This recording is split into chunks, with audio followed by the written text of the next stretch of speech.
my welcome. Let me start by introducing my panelists so that when you say hello to them, you will know who you're talking to. In Indianapolis, in America, we've got Robert Kojwang. Kojwang, if you could say hello to our guests as well as to the listeners. Hello, Mr. Miguna. This is Robert Kojwang from Indianapolis, Indiana, USA. And if we could now say, call Bernard Omweri from Minnesota in America to also say hello to our guests as well as to the listeners. Hello, Bwana Governor Miguna Miguna. Welcome to AKD Radio Show. Thank you. And now I would like Ephraim Imaya from London, UK to say hello to our guest, Miguna Miguna, as well as to the listeners. Hello, Governor Miguna. Welcome. And then I would like Patrick Chiriro from Alberta in Canada to also say hello to our guest, Miguna Miguna, and as well to the listeners. Governor Miguna, welcome. Hello, listeners. Karibu. And finally, this is me, Sheila Maonga, calling from London, UK.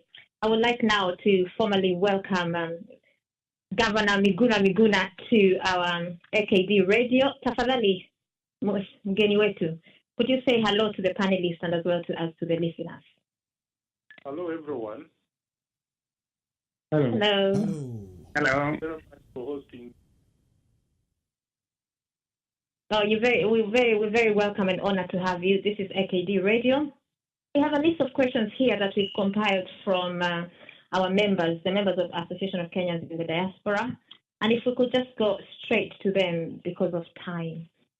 Miguna Miguna, if you can hear me clearly, what our listeners would love to know about you is what makes you happy? That is a very, very funny question. What makes me happy? Yes.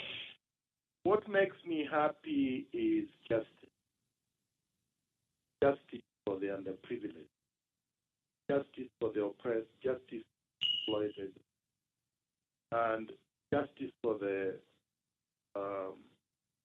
suppressed. That's what would be. So as you can tell, I've not been a very happy camper. Oh. I am very sorry to hear that. One other question that our listeners would also like to know is, what is your favorite food and how frequently do you eat it? My favorite food is obviously fish, garlic. I'm a Luo.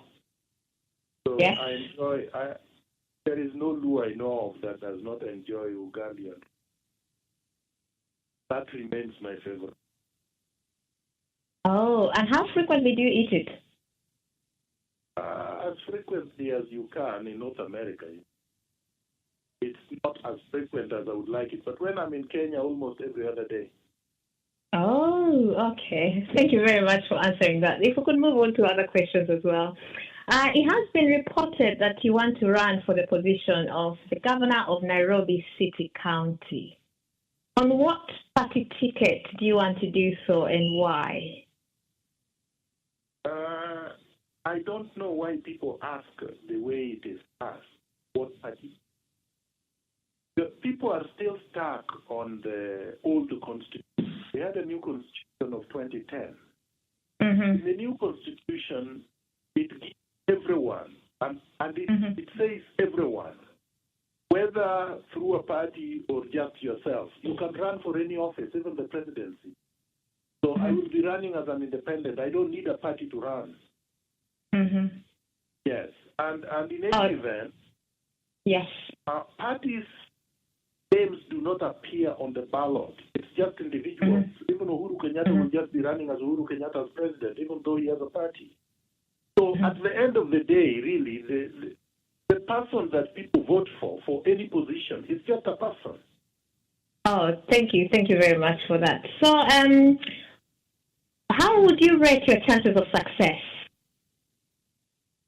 That is not a good question. Because I don't think any candidate should be able to do. A candidate can speak of their strengths, a candidate can speak of their platform, a candidate can speak of their vision, a candidate can speak of their ideology, but a candidate should not be presumptuous enough to say, I've evaluated the chances and this is it.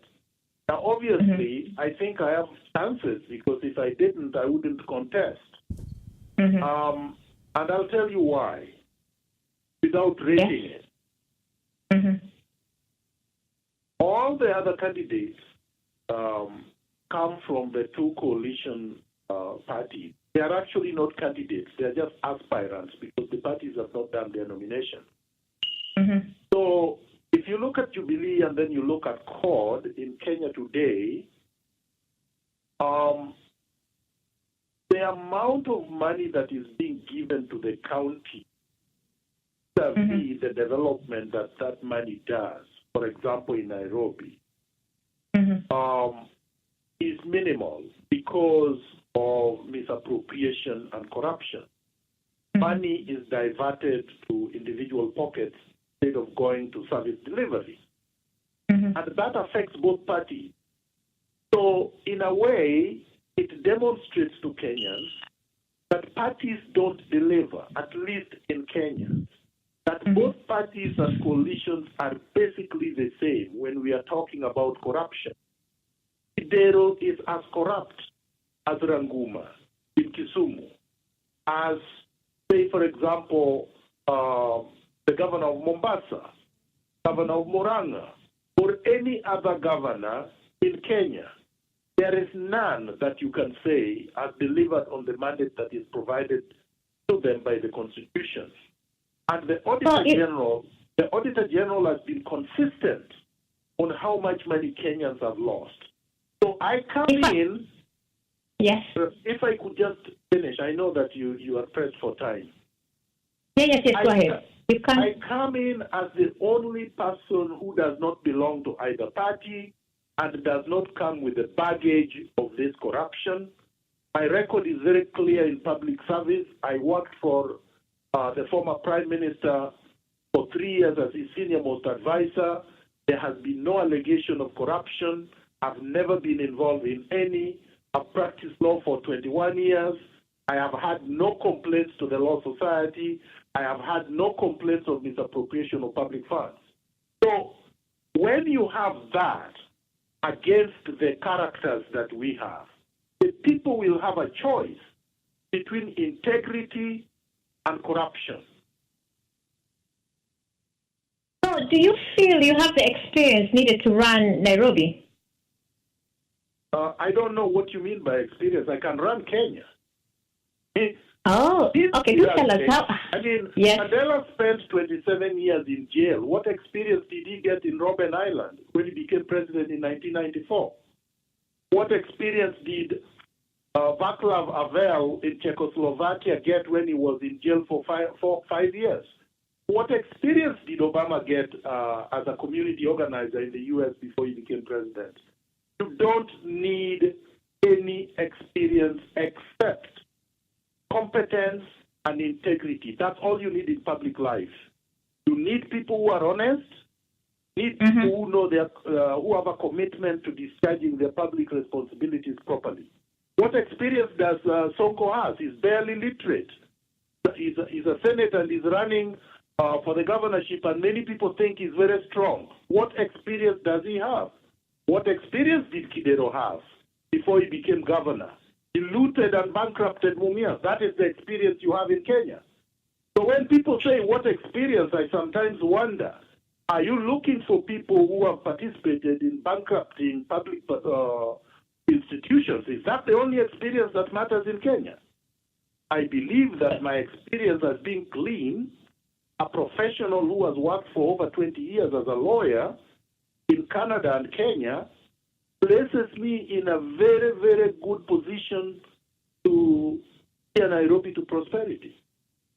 Well, thank you very much for that. Now, the next question is, who is your support base? Who do you think will vote for you? The same Kenyans that are voting for everybody else.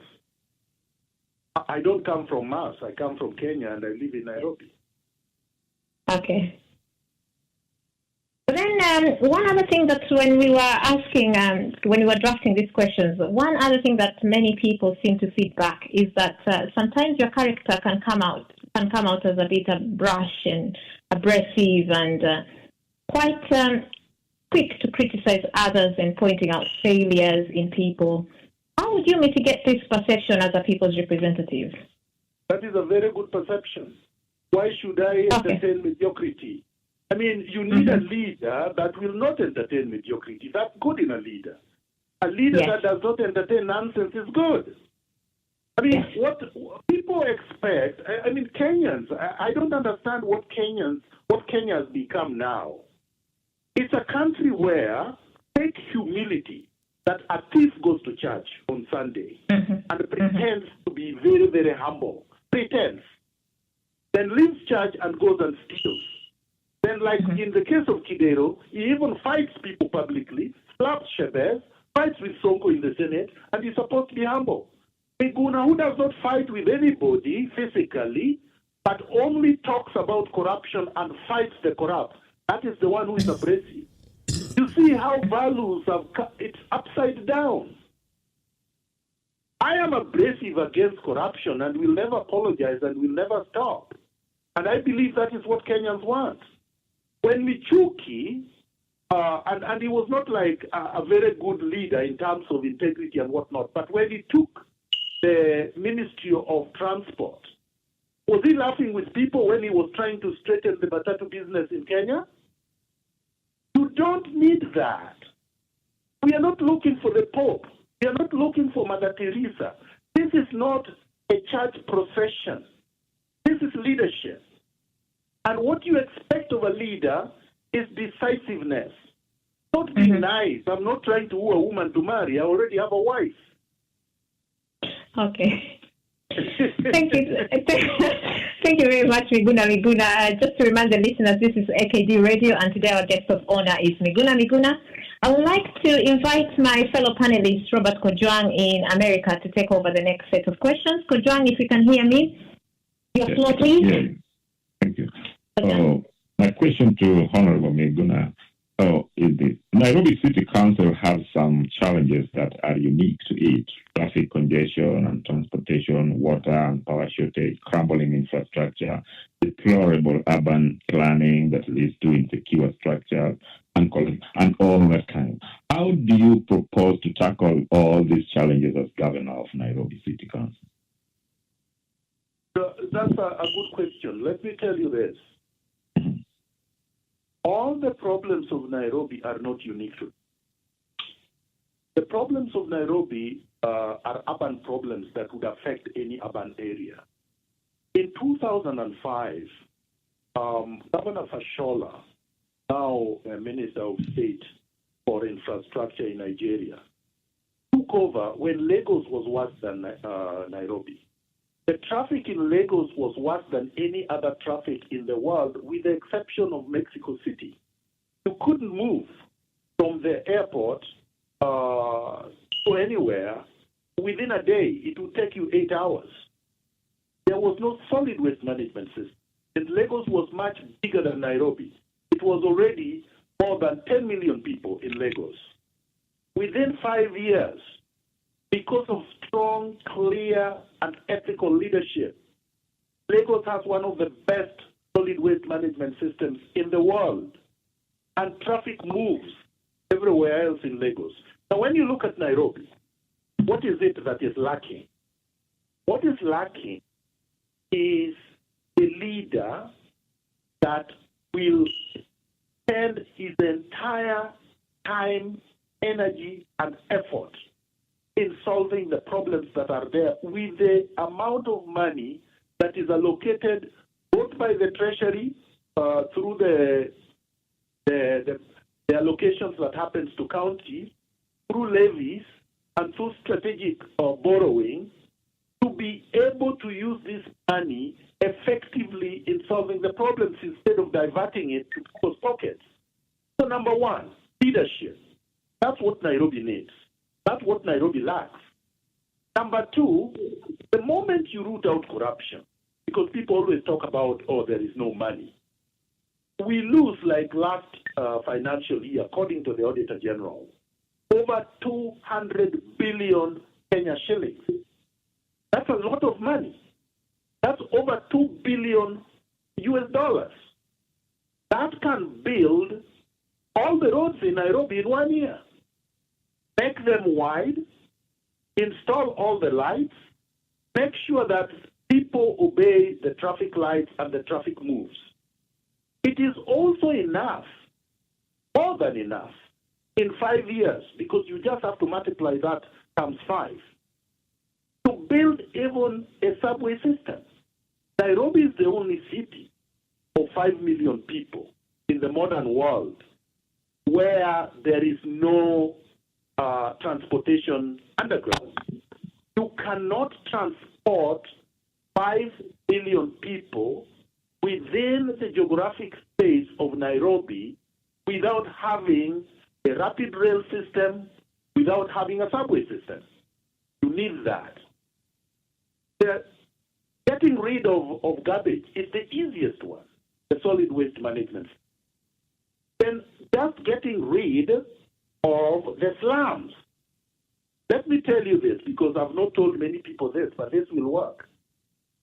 If I went today as governor of Nairobi and approached Bill Gates and told Bill Gates that the only thing I would like his foundation to do for Kenyans and Nairobi is to help me deal with the slum situation, the homelessness, the fact that nearly 60% of Nairobians live in inhabitable conditions. Those slums are not homes. And I tell them, I do not want to touch the money.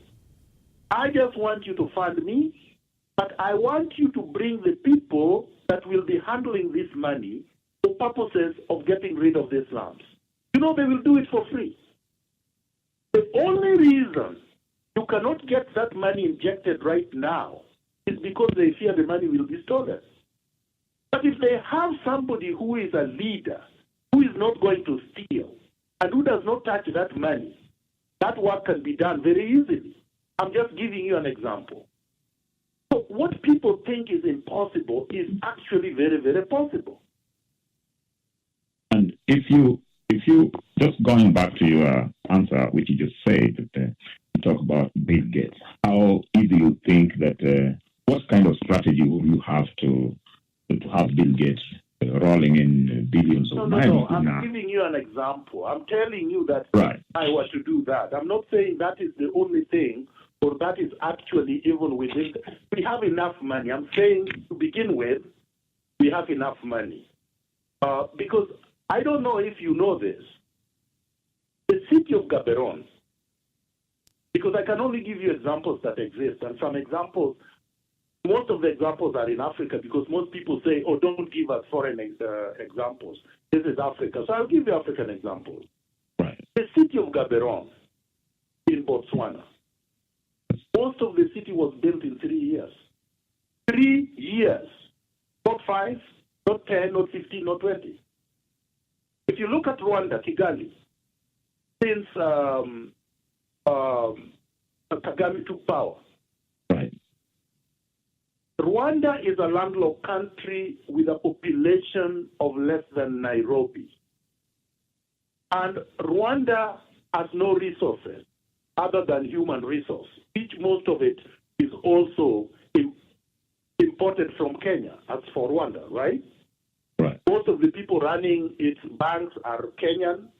Most people running its ICT are Kenyan. Most people running its power installations are Kenyan. Most of the engineers are Kenyans. Architects are Kenyans.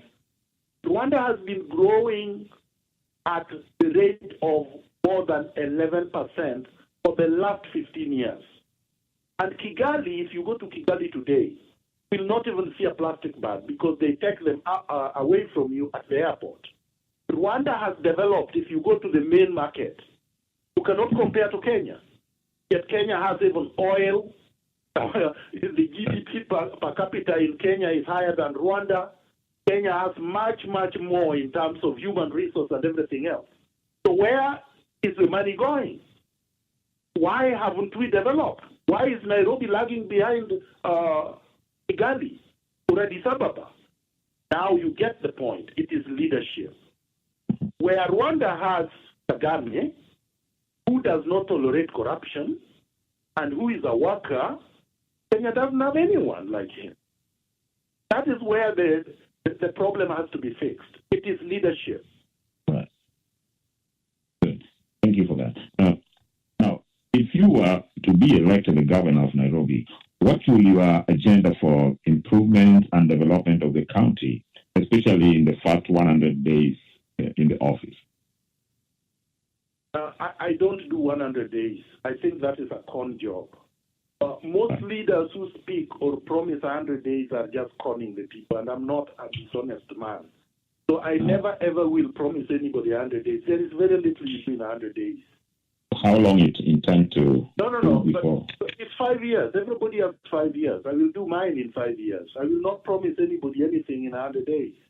Because the first thing you do, with me, for example, I will make sure that all the people that are being employed under me are vetted so that I have clean people. Then I do a thorough audit of the entire county to make sure that we know where we are financially and to make sure that we know where money is going and who is stealing, who is not stealing, to block all those loopholes. Then, of course, to get the legislation agenda, you have to pass laws or align laws that are not aligned, to align with the Constitution and to align with this ethical system that you're bringing into being. By the time you're done that, 3 months is over. It's almost 100 days. You understand? Right. Then by the time they disburse funds and you start working, this 100 days, if Obama promised it, I don't remember. But if he did, he never met it. Nobody has. So I will promise what I will do in 5 years. But I will never promise 100 days. So are you trying to imply that for the first 5 years that you're going to be a governor of Nairobi, Nairobians are not going to see anything, you are just going to be planning yourself in 5 years' time? No. I think you're being dishonest now. No, we want a situation where No. I said in 3 months. I don't know where you get 5 years. I said you asked for 100 days. Right. I said that will be taken up on planning. And that is the truth. And then the balance of the time will be work. But work will not start. I mean, I'm a realistic. I've worked with the government. I've been an advisor to a prime minister. I know how things move. I'm not naive. So I know that you will not be sworn in and the following day you get money from the treasury to start working. That would be stupid of me. So I'm saying no, it will not be 100 days.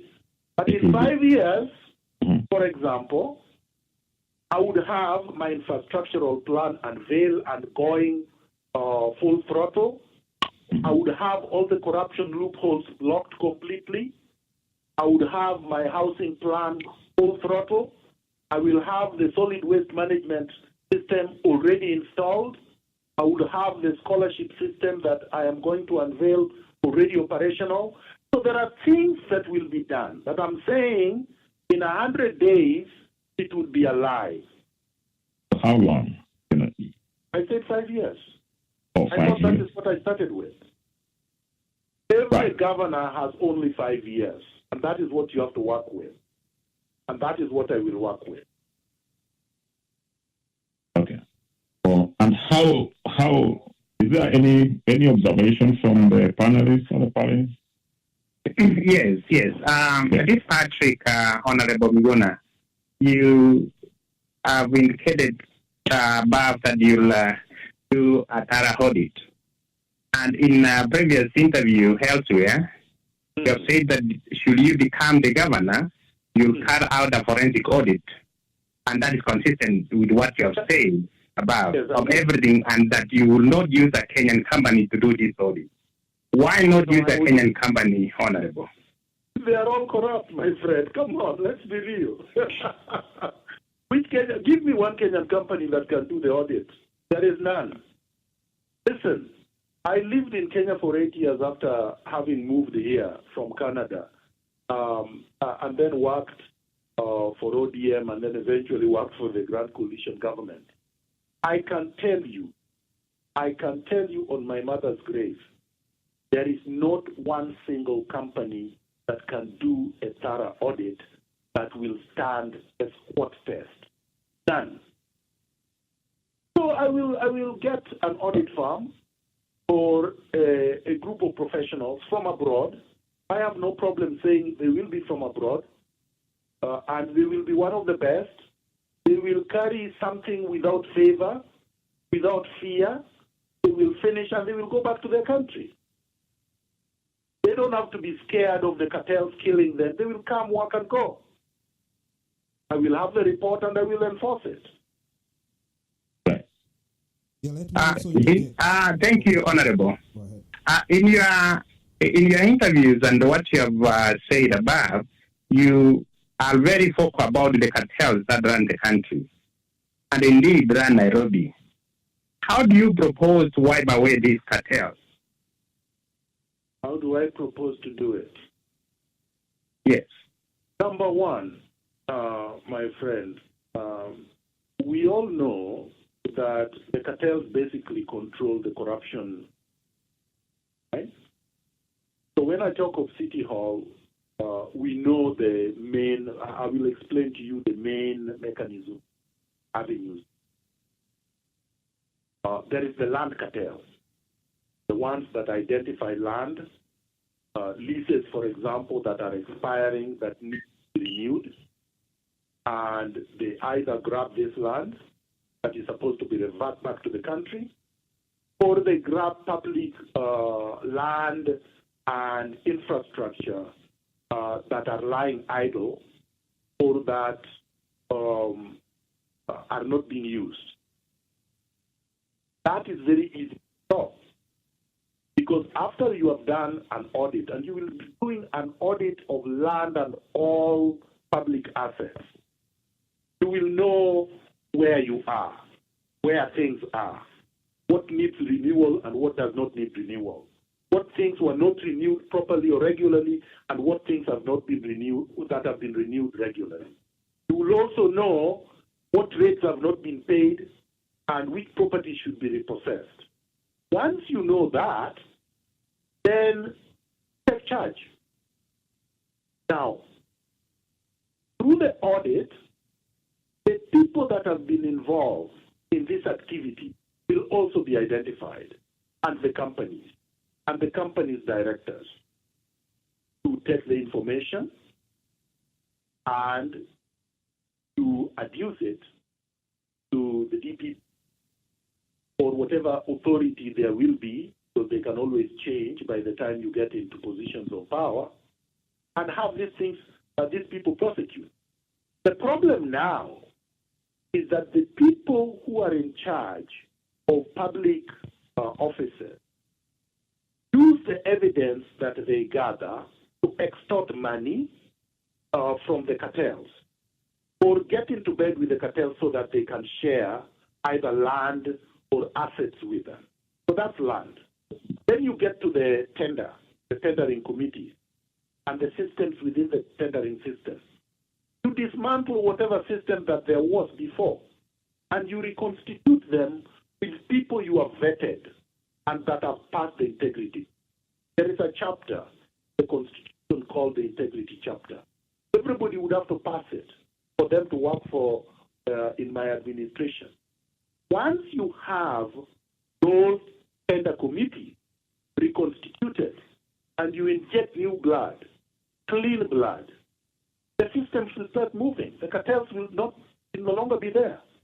The cartels thrive on connections that they have to people in power. That's how they thrive.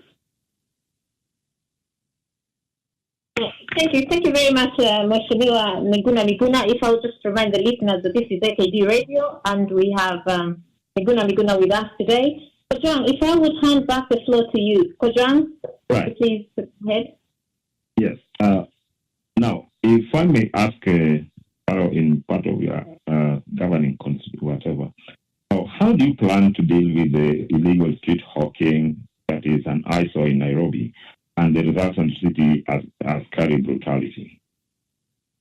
Very good question. hawking. My view of hawking is slightly different from yours, even though a lot of people think it is menace. Most of the hawkers are actually just poor business women and men trying to survive.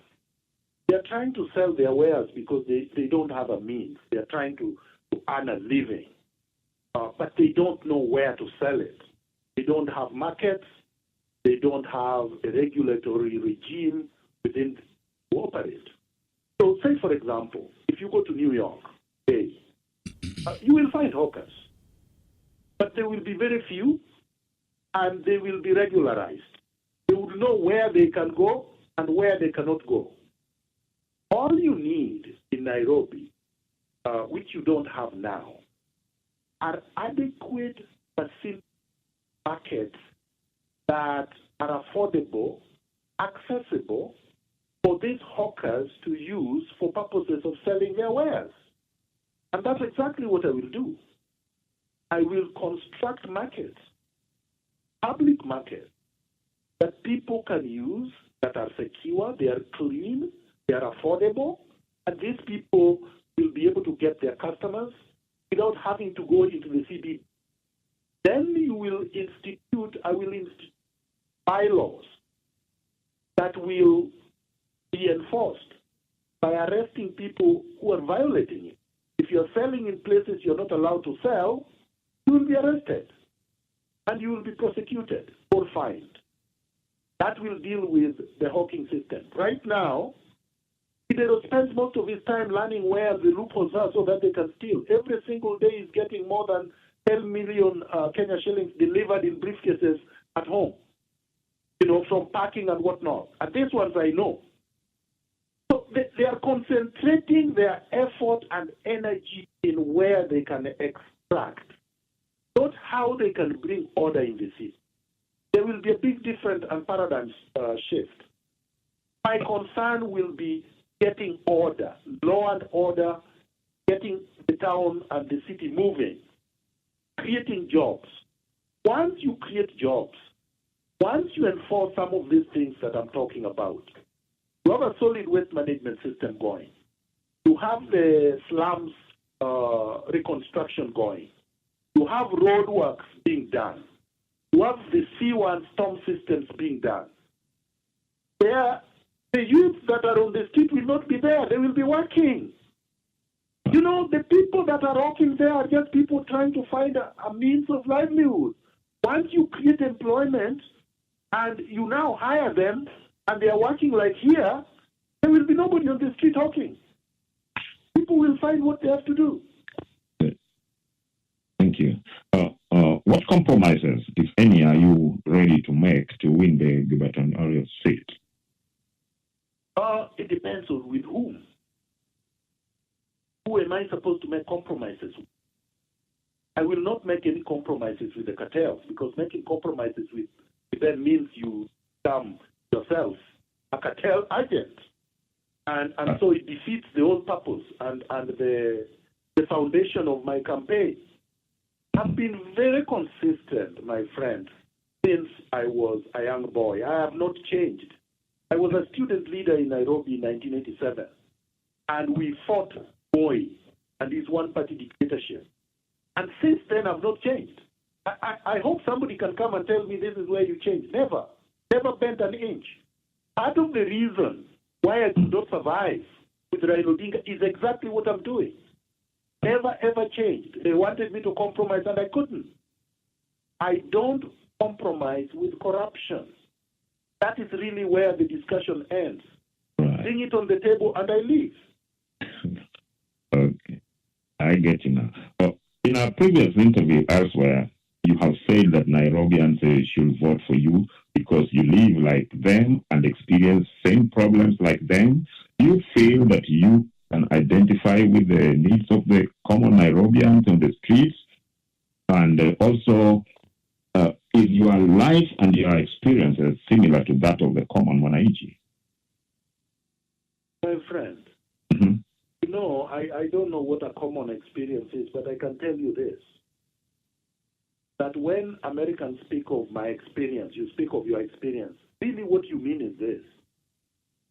You live in the same environment. So if the environment is polluted, you breathe the same air. The pollution gets to you regardless of where you live. If there is garbage and it smells, it will stink into the mansion where somebody lives in Muthaiga as much as it will stink into Mathare, even though they are separated by just a street. So the fact of the matter is that the traffic problem in Nairobi is not just affecting the poor, it's affecting the rich. Whether you are in your car or you are in your matatu, you will still not reach home when you should. Whether you're coming from the airport as a worker there, as a clerk, or as a hawker, or as a seller, or as an executive, or as even an ambassador, you will still not be able to reach where you're going on time. That problem will affect you regardless. So that's just two examples. When you see the slums all over, even if I don't live in Mathare, or I don't live in Korogocho, for example, which is the next town where I live, who works for you? Who cuts your garden? Who cooks your food? Who takes care of your children? The same person who lives in the slums. If they have a disease, a bacterial disease, the child will get it. There is no safety. There is nothing like I am safe from the problem of the Nairobians. That problem is with you because I have not seen even Moi, who stole the most and has most of the money, even the Kenyatta family, where they can tell you all their relatives are rich, every single person they know is rich, everybody they interact with live in Muthaiga. There is nobody like that. Thank you. Thank you very much, Mheshimiwa. Thank you very much, Kojang, as well. To the listeners, we're having Miguna Miguna today with us at AKD Radio. Now, if we could move on to the next set of questions. Dugu Patrick, if you are listening to me, could you take over, please? Thank you. Honorable Miguna, what is your take on the government limiting interest rates on bank loans by law? To tell you the truth, that thing was overdue long time ago. The interest rates in Kenya have been illegal for a very long time. They shouldn't have been as high as they are. For people like us who are lucky to either have gone to school or work or live in North America, for example, we know that the rates never go even to 10. That if they go to 10, you are probably going to a money lender. You're not going to a bank. And if the mortgage rate reaches 10, it is unsustainable. There is no economy that can grow like that. So the people will not be able to own homes, they will not be able to buy vehicles, and any economy where people do not borrow, it cannot grow because businesses rely on loans to start and to increase, expand, and to grow. So the interest rates were stifling development, and they were long overdue. I think they are still too high, even with the so-called new law. And then we can't celebrate too early. We have to see implementation. We want to see whether the banks will use back strategies to get around the law. That is the only time we'll be able to say we've made some progress. But it's a good move. It's a good move in the right direction. Thank you very much. What are your thoughts on the recent turn of events with the IEBC commissioners going home, their settlements, and the ongoing discussions on the way forward? I don't know if they're going home, but if they're going home, but that also is long overdue. I mean, I'm like a lot of people, I've been involved in a lot of things, so I never celebrate. I never, ever count my chickens before they actually hatch. So until they go home, I am not saying they have gone. I don't do that. I'm a very, very careful person by nature. So, but they should have gone already. I think they bungled the last elections badly. And I opposed this commission, particularly the head, from the word go. It is just Raila did not listen to me. Had he listened to me, would not have been crying in 2013. I told him this man was not capable. He has never been capable. He has never been ready. He doesn't have integrity, never did, and should never have been able to occupy such an important office. Now, the question is, what is to be done? I don't think they should be paid a dime. I think that a person who did the kind of things that they did, and I'm not talking about the presidential election, I'm just talking about elections generally, should go to jail, should not be rewarded by being given packages that they are going home. Then secondly, who is going to replace them? Is there a mechanism of selecting Kenyans with integrity to preside over elections? Elections are very, very critical as the judiciary. And the judiciary is already rotten. If you have this wrong, Kenya is going to go to flames. So they must have it right. And I'm not sure if they have everything together to have it right. I don't know. Are we cut? Thank you. Thank you very much. Patrick, if you could continue, please. Yeah. Honorable, you were part of the team that drafted the Constitution. And you say that this Constitution will one day be implemented properly, as it should, taking the Kenyan landscape into perspective. Of what measures should be put in place? You know, Constitution is a living thing. For those who know about Constitution, it's like a child. It's like a tree. The Constitution is never static, just like civilization, dynamic. We breathe life into the Constitution as we implement it. We correct things as we implement it. The British, for the longest while, had Magna Carta. It was never written. They have been able to get a democratic system in place without a written Constitution. Don't need anything written to become a constitutional democracy.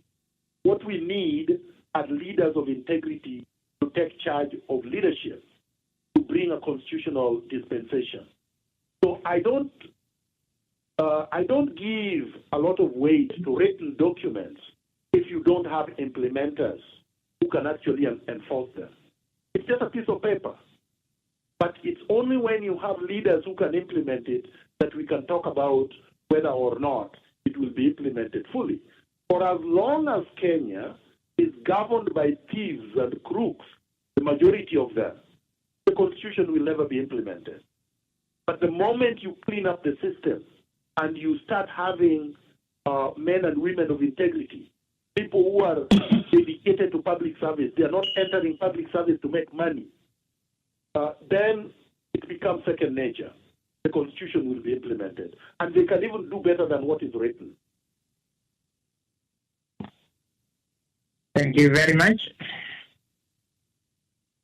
Thank you very much, Mr. Patrick. Thank you very much, Miguna Miguna. To the listeners, this is AKD Radio, and we have the Honorable Miguna Miguna with us today.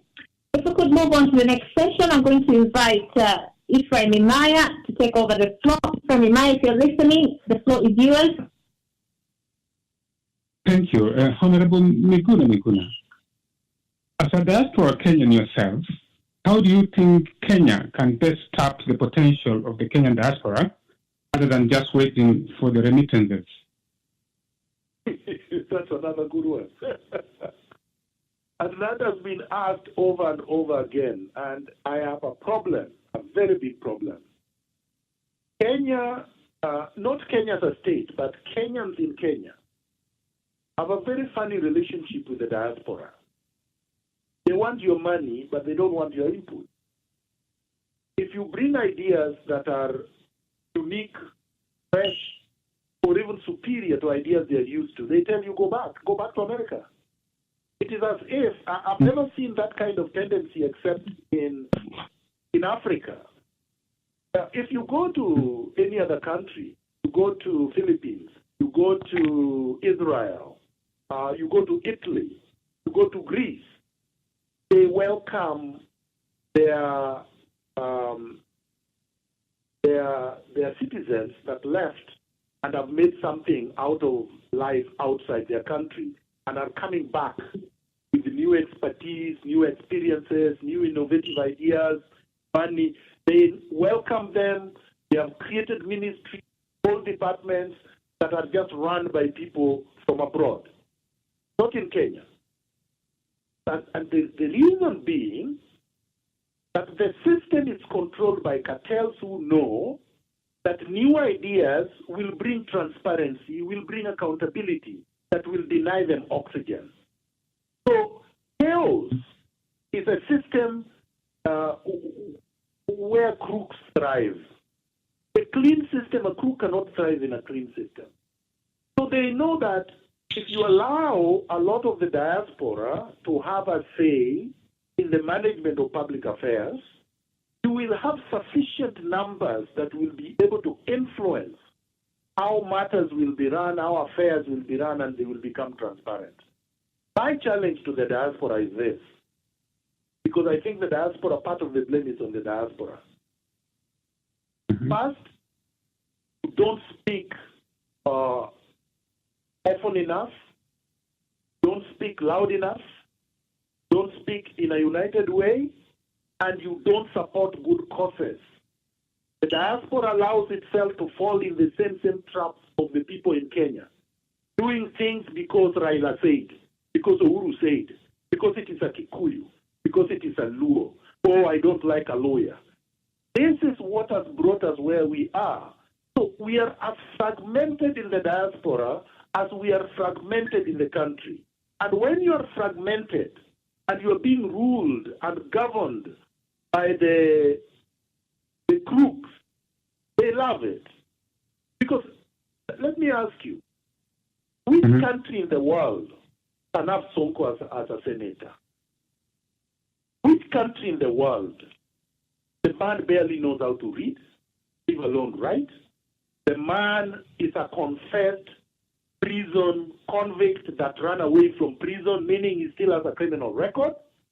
The man sells drugs openly. People know this. But because he uses the money that he collects to distribute around the neighborhoods of the poor, he's supposed to be a darling of the poor. But does the diaspora speak? No, you don't. Do you demand that the Jubilee administration, for example, reopen the report that the CIA and the FBI gave on drug trafficking and named people like him and Joho and Kavogo? No. You are in America. You have never made it to the State Department to ask for a copy. You have not gone to carry or petitioned him to put pressure on Uhuru to do this. So the system thrives because diaspora does not take its due place. You have a central role to play. And I think you have abrogated that position. That's my view. Okay. Do you think then that there is time for the Electoral Commission to register the Kenyans in the diaspora to vote in 2017? No, there is no time, and they will not be registered. Why do you think so? Well, there is no time. You see, there is no time. First of all, let me tell you this. When CORD made the demand for the disbandment of the Electoral Commission, the main central demand, which they never got and nobody's talking about, they wanted a new register, if you guys remember. You know, Kenyans, I don't know what's wrong. People have very short memories. They said, we want a new register. They didn't want the old register. They did not want it cleaned. They wanted a new one. To get a new register, which would mean that you are registering people afresh. You go out there and people register afresh so that you don't have dead people and dogs registering as voters. That would ensure that nobody else that is not supposed to vote votes. That is the only way you have a clean and fair election. So we didn't have that. So if they cannot even have a new register, how are they going to register you? If they believe that they don't have enough time, or they don't have enough money, or they don't have enough personnel to be able to register Kenyans in Kenya, how are they going to register you? You are the farthest thing from their minds. And you see, another reason they cannot register you, any government knows that the diaspora population normally is a very skeptical, very difficult population to deal with because they are more urban, they are more probably learned, they have experiences from all over. So they will be scrutinizing a lot of things. That is not what a government likes. That is not a population of voters that you like. You want to keep those ones away. So it's not in the Jubilee's best interest to register you guys. Because most of you probably will vote CORD. Okay. It is reported, it's reported that you are doing very well as a solicitor and a barrister in Canada, that you're flourishing. And this is mainly due to your own hard work. What would you tell fellow Kenyans in the diaspora that want to do the same and are at the very bottom of the rank, of the ladder rather? How do they get to the top? Get to the top through hard work. Really, I mean, there is no option. And here, particularly in the West, I think a lot of people know this. Hard work and smart. You act smart. First of all, I mean, what I tell everybody, study what you know. Don't let somebody tell you study this because I did this or I did that. Don't be influenced by anyone. Just do what you know. If you know maths, do maths. If you know English, just do English. If you know history, just do history. Thrive in what you know. Excel in what you know. You will be the best in what you know.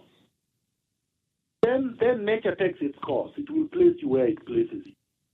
And you would have done the best that you can. Just be honest, work hard, do what you know. And be consistent and never give up. If you are elected as governor, will it be safe for your family to live in Kenya? Because previously it was reported that goons were after you and your family. So I think where families live, that's now a private matter. I don't know where Uru's children live or where Raila's children live. I think those are personal issues. I will live in Kenya. I will be the governor. My wife will not be. Where my wife lives, I think, would become inconsequential, isn't it? So she will not be in the cabinet. I don't encourage nepotism. So she'll never get appointed to the county government. So what she does, where she lives, becomes irrelevant. Pharaoh's wife works for Coca-Cola, Coca-Cola, which is a U.S. company, and spends probably half her time in the U.S. Who cares? Okay, thank you, Miguna Miguna. Back to the moderator. Thank you very much, Miguna Miguna, and thank you very much, Imaya, for that. We're now going towards the last set of questions as time is going on. Listeners, this is AKD Radio, and in the house today we've got the Honorable Miguna Miguna with us. I'm now going to invite my fellow panelist, Bernard Omweri from America. Bernard, if you're listening, this is your floor. Thank you very much, Honorable Miguna Miguna. You speak quite candidly of Nyando, your village. Do you go there quite often? I can't hear you properly. I don't know what's happening with mine. I'm saying you speak quite candidly about Nyando, your village. Do you go there? I can't hear you. I can't hear properly. Oh, let me see why you can't cutting. hear. I cannot hear you comprehensively. Let me turn my mic a little bit. There is a problem. Can you hear me there now? I can hear you, but it's not as clear as the others. But go ahead. Okay. My question is, you speak quite candidly of Nyando, your village. Do you go? Am I what? In Nyando. Village, Am I what? In your village of Nyando. What about my village? I'm saying you speak quite candidly of Nyando, your village. Am I still what? Can somebody please just make? I'm not hearing. Okay, let me. Bernard, as you're sorting out your speaker, I think I've heard you clearly. What Bernard is asking is that you speak quite candidly of Nyando, your village. Oh, I speak quite candidly. Okay, fine. Yeah. Nyando, your village, and is asking, do you go there often? Of course I go to my village. Why? I don't understand. Why wouldn't I go to my village? Well, that's just a question opening up. Bernard, are you ready to take over the rest of the questions? How is that connected to Nairobi? How is that? Why do we still talk about villages when I am running for Nairobi County?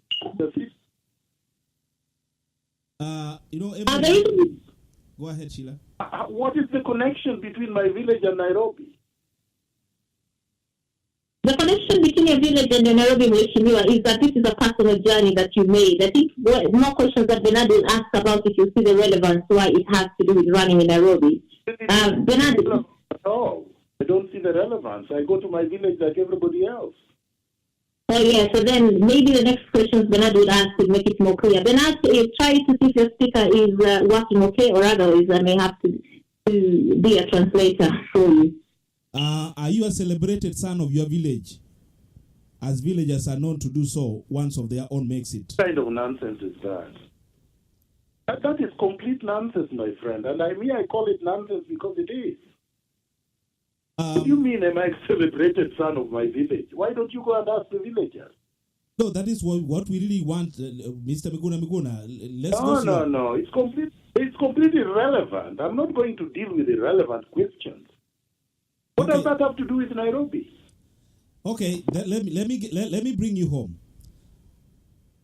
Have there been any projects that you have done at your home village for the people? What kind of rubbish is this? I'm a private citizen, my friend, just like you. What you do in your village or you do with your family is your business. You pay taxes like everybody else, and that's all that counts. You are entitled to run for public office on the basis of your manifesto, not on the basis of building or boring a water hole. Those are rubbish third world mentality issues. I don't deal with that. Okay, Honorable Miguna Miguna, I don't deal with that because it is completely relevant to public service. You've spoken we are talking about a county. We are not talking about a village. That is okay, but you've spoken about Mr. Obama rising from a very, very humble background. He did a community work. And he did not build anything in his village in Nyangoma Kogelo in Kenya. I'm talking of Chicago, my brother. I'm talking of Chicago. He did a lot of work in Chicago. I can't hear you well. I'm saying he did a lot of work in Chicago. You understand that? No, I can't hear you. I don't know. Maybe Sheila, there is a conspiracy to deny you the air because of your questions, but I can't actually hear properly. Okay, Sheila, can you please ask me the question? If I may come in for a while. Okay, now that we are speaking about villages, and I do appreciate that the Honorable gets feels is irrelevant. But my question to you about villages, Miguna Miguna, what would you say to someone from a village, not necessarily a village, any village in Kenya who wants to make the same steps as you've made, come from a humble village and somehow be up there in the world pedestal? What would you advise that little child in the village for the way forward to reach their heights? It's to work hard. That's what I did. I mean, that's what everybody who came from a village and made it anywhere did. That's what Kibaki did. Kibaki came from a village just like mine. He went to Makarere, he made a life of himself, and he became president. He worked from a village. Everybody who came from a village and became anything, just worked hard. That's what you tell to a villager. That's what you tell a small child. But there is no way I can encourage this third world mentality. That if you're a private citizen, you have to build a school, you have to build a borehole. What nonsense is that? That has nothing to do with leadership. Most of these people building boreholes, it is because they have stolen 100 million and they want to mislead the people by building two things and pretending that they are doing anything development when they are stealing millions of Kenya shillings which belong to the people. This is a third world mentality. Nobody talks like that in the West. And we were not born, God did not create Africans after the white people. So I will not reduce myself to that level. But what would you say to the people who subscribe to the school of thought that say charity begins at home? Charity is what I've been doing since I was a small boy, fighting for justice. That's more than building a borehole. Defeating one party rule after 24 years of Kanu dictatorship is worth more than a borehole. And I'm not saying I've not built. I'm just saying I will never discuss that with anybody because it is irrelevant. I've done a lot of things that I will not discuss because they're irrelevant. And I don't encourage that kind of talk because it is diversionary. It completely makes us sound and reason very, very badly. Let me continue. Thank you very much. I have a question. Yes, Patrick. Honorable, we talked about running the country. And I believe even villagers are in the country that you'll be running. Because if you move from governorship, you will be heading to run the country. I missed that, Honorable. Yeah, I'm saying, yeah, I'm not running for president. I just said that if given an opportunity, I can run Kenya very easily. There is nothing very difficult about running the country. Mr. Miguna, okay. Let me come back. But go ahead and ask your question. Yes. There are a few things as a leader you must actually have done to your people for them to emulate or for them to vote for you to be a governor of Nairobi. They need to see your track record. That's why I'm actually asking you. From the village level going up to Nairobi, at least there's some fundamental steps you've really done for them to say that you are really qualified to be a leader. That is what I was asking, Mr. Miguna. So I think you are not ready. I think you are still operating at a very, very pedantic intellectual level, and I will tell you the way it is. Let me answer you. What did Kidero do before he was elected governor? He stole it from Mumias, and he collapsed Mumias, bankrupted Mumias. That's what he did. What had he done? What had Uhuru done to become president? What village had he built? What village had Ruto built?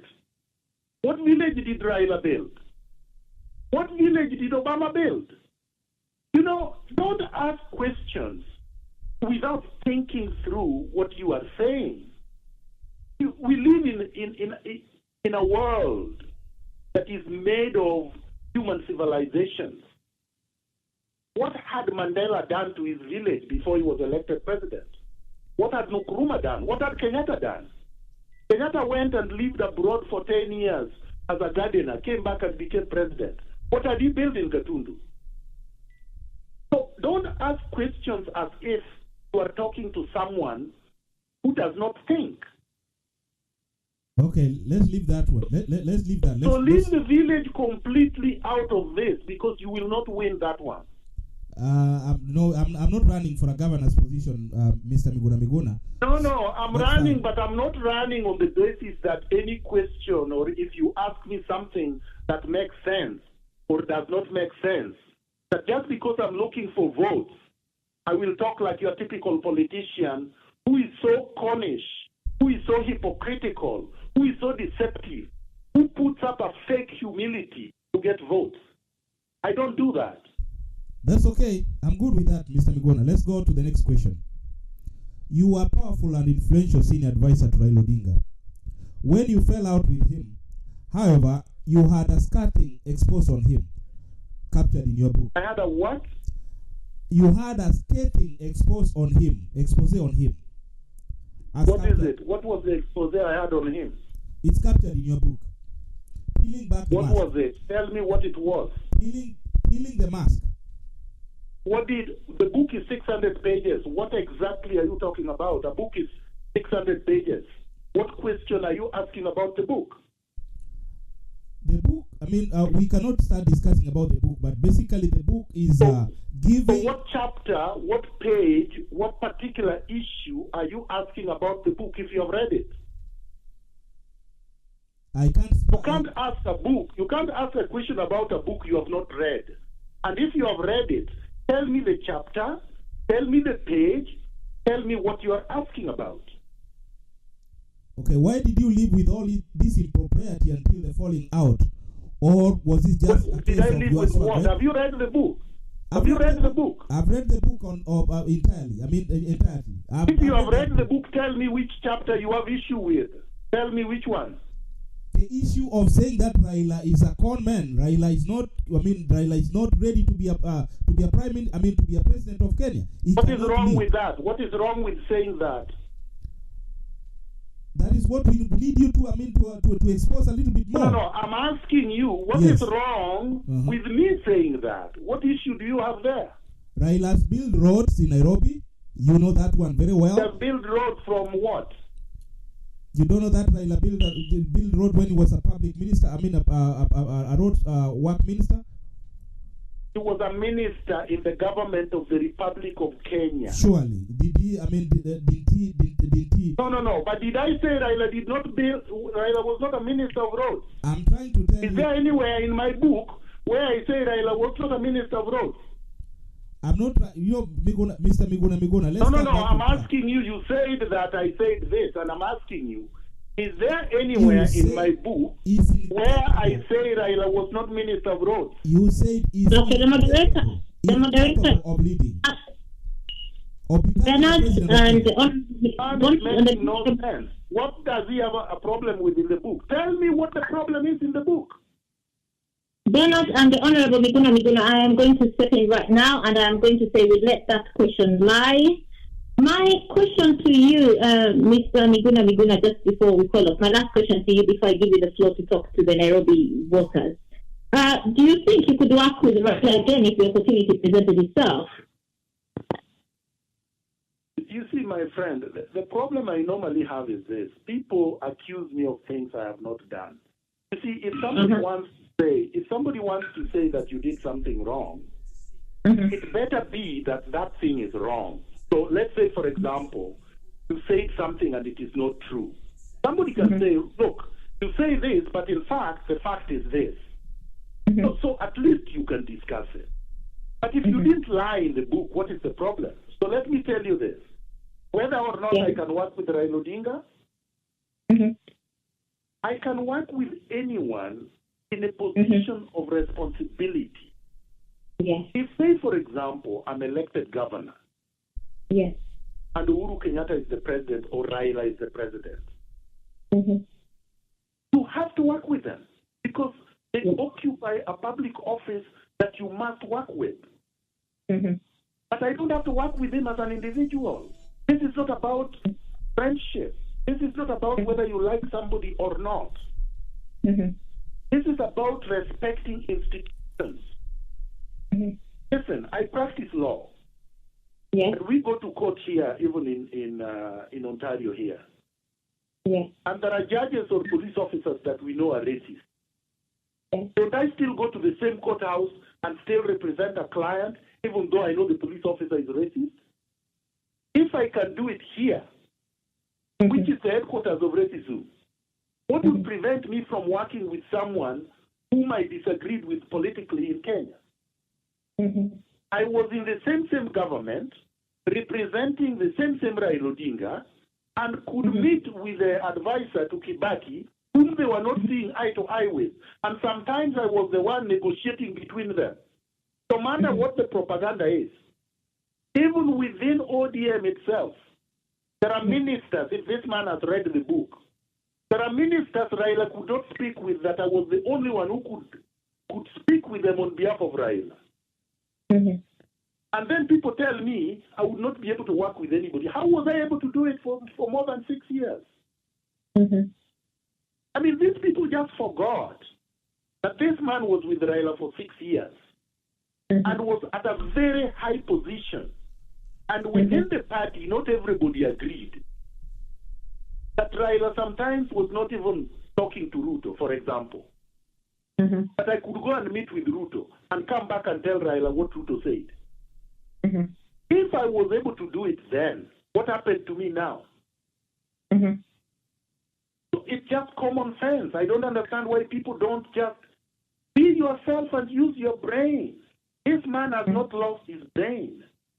It's the same one that was there and you were praising all day long when he was helping Raila get power. Yeah. Oh, thank you. Thank you very much, Miguna Miguna. And I would just like to give you a few minutes to address the listeners that are listening, and just give them a few minutes before we wrap this up. I would just want to say this, that we are at a very, very important juncture in the history of our country and the history of the county of the city of Nairobi. Kenyans have to make a decision whether they want to move forward or stay in the same position they have been since independence. We've been stuck with a corrupt system, with leaders that steal from the city rather than providing service. And I can hear a child. Sorry about that. And voters have to realize that the power is in their hands.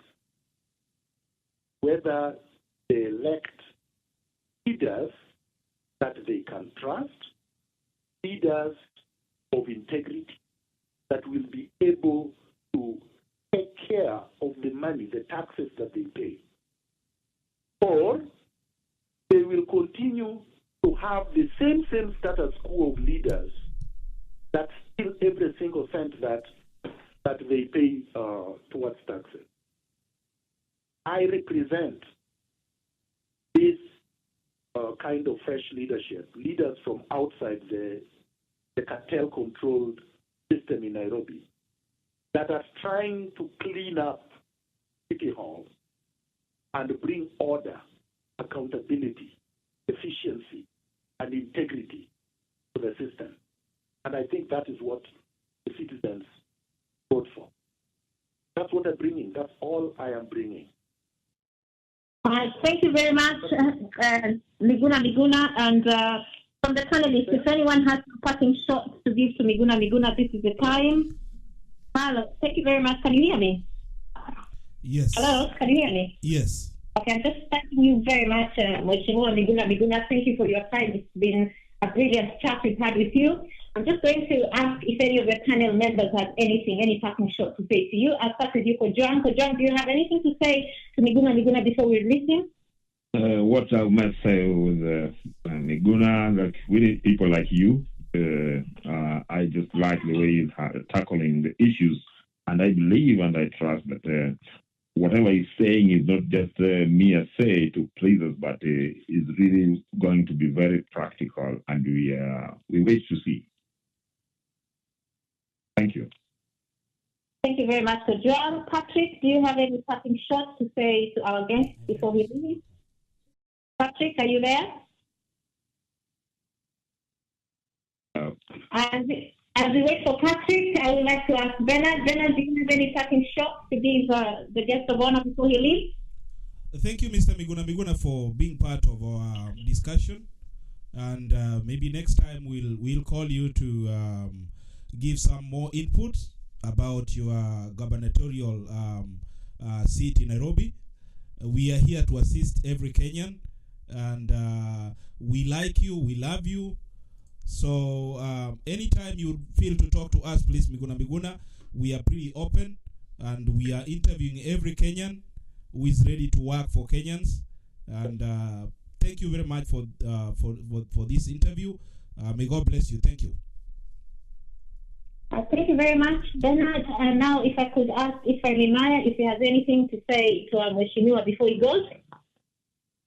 Thank you, Honorable Miguna Miguna, for a fantastic interview and for a very candid response to our questions, and also for your stand on corruption and good governance. And we wish you the best.